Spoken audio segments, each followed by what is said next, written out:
This is a very timely exhibition. We feel it's urgent that this work is seen today. You know, we live in a context of an ecological crisis without precedent. And I think this idea of Emma Kunz to heal not only individuals but to heal the planet is more relevant than ever before. Heal society, heal what she felt is a more and more broken planet. So we feel that this exhibition is urgent for 2019.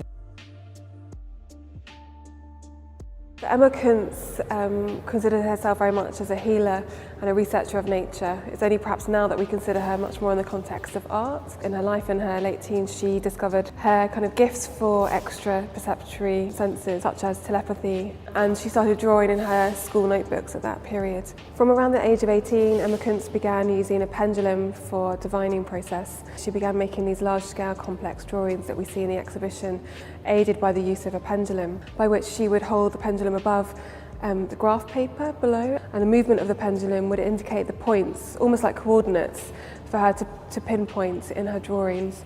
She would then make these connections between those points with the use of the pendulum, which indicated the energy lines of the drawing. She would add elements of colour and line to that. So Emma Kunz would ask a question to the pendulum, and these questions could range from the political to the personal to the philosophical. Everything started somehow with Emma Kunz because I grew up in Switzerland.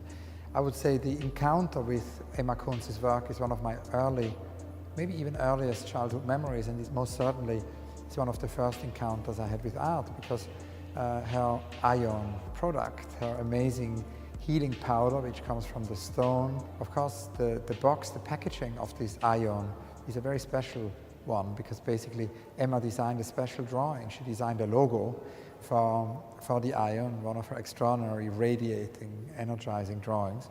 And I would say that that's somehow the first encounter. I developed a sort of fascination on a purely mythological level. Many years after, like 10 years ago, I visited the grotto in Burenlos. They somehow fulfill this tradition of the exhibition bench, but they are made out of a specific material which has a weight in the framework of the thought of Emma Kunz.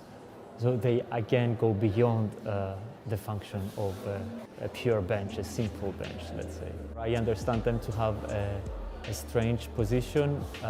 They are somehow interrupted before becoming sculptures.